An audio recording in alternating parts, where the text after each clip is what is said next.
This is Katie Young. This is Josh Rucker. This is The Wealth Effect, where we talk about business, community, personal development, and financial pathologies. So, if you hear like background noises or anything, everyone on the podcast, we are doing a mobile podcast for the next 6 weeks now. For the next 6 weeks, actually, weekly we go out to a juvenile detention center and we teach them, things like career pathways, financial literacy, stuff like that. So we do that actually 2 days a week. Yeah. That's what that is. But then also we still have to continue doing our podcast. So why not do it over the road? Right. And so that's Yeah. It's actually pretty cool. I think that's like the most productive use of our time. While driving. To be more productive. Yeah, to be more productive. Yeah. I agree. Yeah. And so we can jump straight into it. So we know recently in news, Nipsey Hussle passed, all that. Yeah. It still hurt to this day. Hurt. Yeah. And I'm gonna talk about this later, but man, it made me really work harder. But I understand when you do it from a certain energy, you get more. Man. That's something that I've learned about being in business.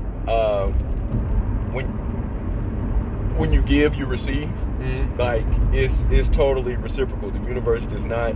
It can never not do it. Right. Like it's bound by law. Yeah. There's no trumping it. It happens every time. If you give freely, the universe will give that right back. So as much as you give, as much as you're gonna receive. As much as you're gonna receive. And it works every time. Every time. I have. Feel me yet. You know what the thing is? Like I used to be the person that I was like, it's not happening fast enough. Yeah.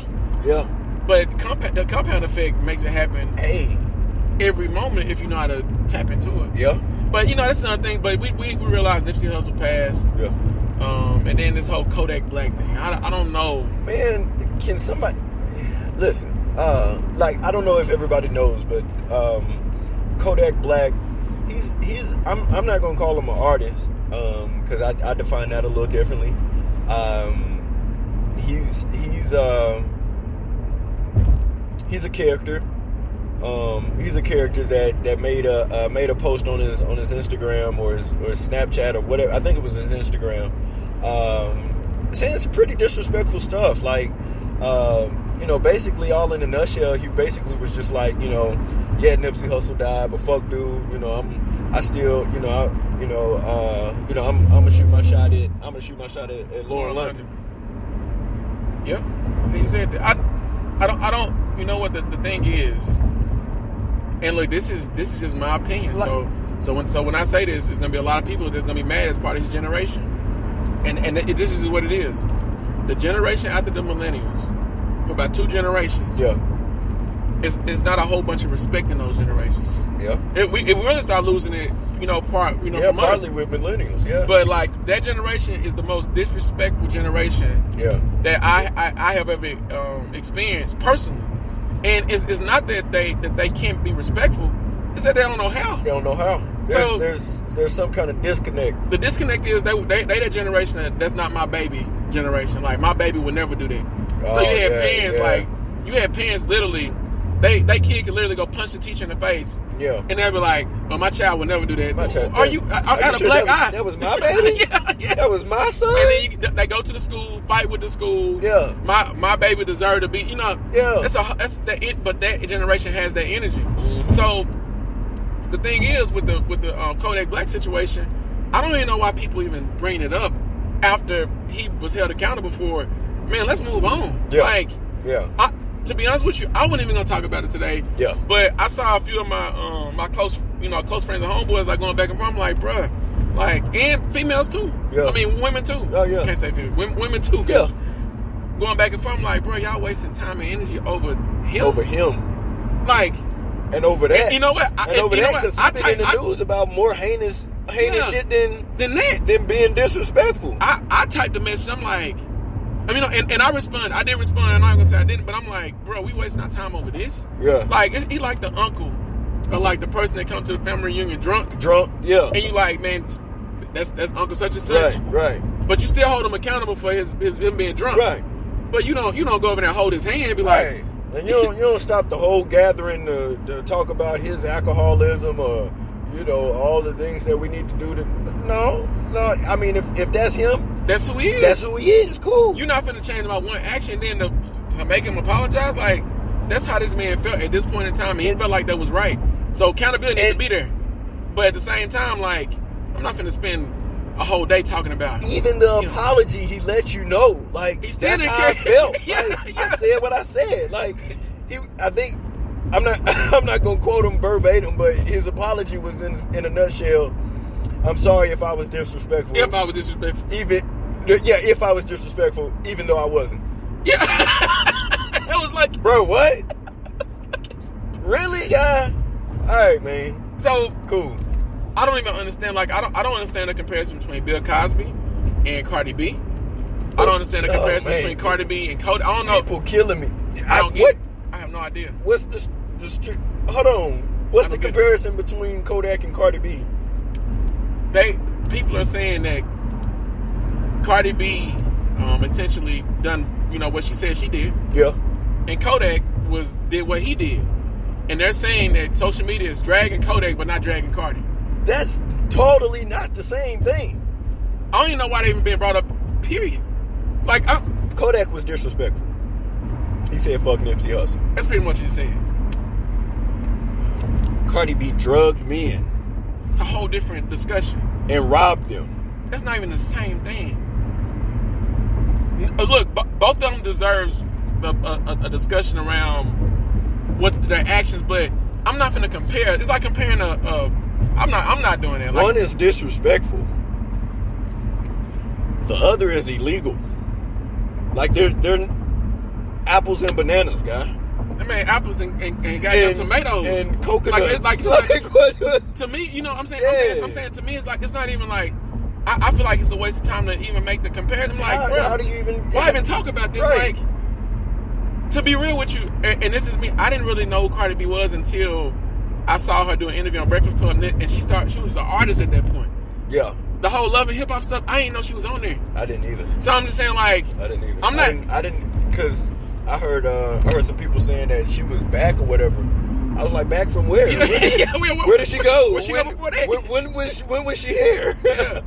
And so that just that I don't know, man. It's like a wasted. To me, it's a waste of energy, and I just wasted literally how much time? Look, we've wasted a whole 8 minutes. 8 minutes, and after this, man, we're probably gonna kill that whole situation. It's gonna be gone. Yeah. Like I'm not. But I just don't get it. I want to understand, but I don't. You know what I'm saying? Like, I want to understand, like, the energy and the emotion behind making the comparison, and then seeing people. Now, I've heard the comparison between Cardi B and Bill Cosby. Yeah, but even with those, man, like, even with those, I mean, like, that's a reach for me still. That's a reach for me. It's like, he did that, she did this. She did. I see. This goes into. Now, a lot of people gonna be upset at what I'm gonna say, and you probably gonna be upset when I say this. I probably will. One was for survival. In this space, whatever you want to say, that was her environment. One, he was in a whole different tax bracket. Like, he not even being seen. Bill not even being seen in the whole. That's just me. I know. I told you. You want to go with this? No, we don't got to go here today. Oh, no. we ain't got to go here today. What? I knew you was gonna feel like this about this discussion. I knew this reaction was gonna come. Felt it coming. I'm gonna let you have this one, guy. You gonna let me have this? This is your one. This is your one. I get this one. Ooh, this is your pass. See, I already know. This is your pass. I take it. Cause hey.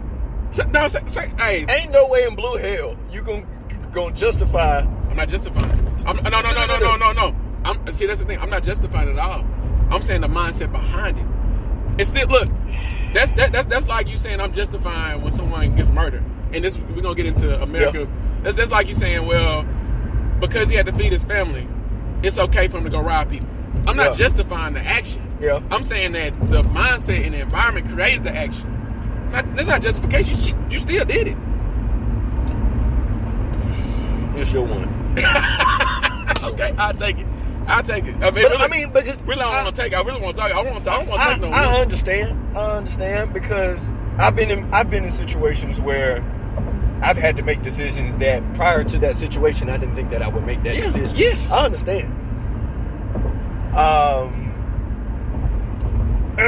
I'm still battling though because we all have free will. But outside of free will, when you put in a when you put in a lose scenario, when you feel like that, I'm talking about.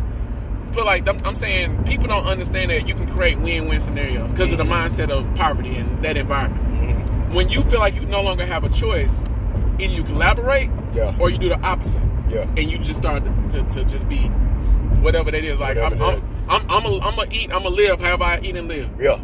By any means, and I'm just talking about that. Now, if you want to talk about the legal ramification of it, then cool, man. We can talk about that. But I'm talking about the mindset. Bill Cosby wasn't in Survivor for nothing. No, at all.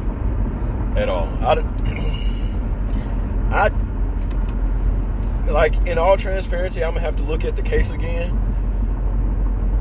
But from what I know about the case, Bill was living his life. Look, now that's a whole nother, like, so you're approaching from a whole nother side right now, and that's why I said we can't go there. Because we can go. No, we can go there. Well, we talking about America. Okay, yeah, you're right. You know what I'm saying? Like that's a whole podcast that's in itself. Because you can unpack that. You can unpack that completely, and we can go that's a rabbit hole, and it's never ending. It is. You're right. I'm just saying. Now we can do it. I'm up for it. We gotta change the title of what we're doing today. Yeah, we do have to make some changes. But you know, we can go with the. But really, they're really not too separate, because what we're talking about is situations and environments, and really nature versus nurture. Absolutely, and see, absolutely. Because originally the topic is who's most dangerous, gangs or America. Now, in both of these situations, we have people put in adverse situations having to make tough decisions. Yeah. I don't know if everybody knows about the history of American gangs, but here, most notably, the Bloods and the Crips were created to protect their own communities, the black communities, from outside demographics, i.e. white people, i.e. the Ku Klux Klan, because there was and still is a war against the black community. Oh, it's not, and that probably will never. That probably will never change, and I've got my own theories about how to go about that change, but it probably won't ever change.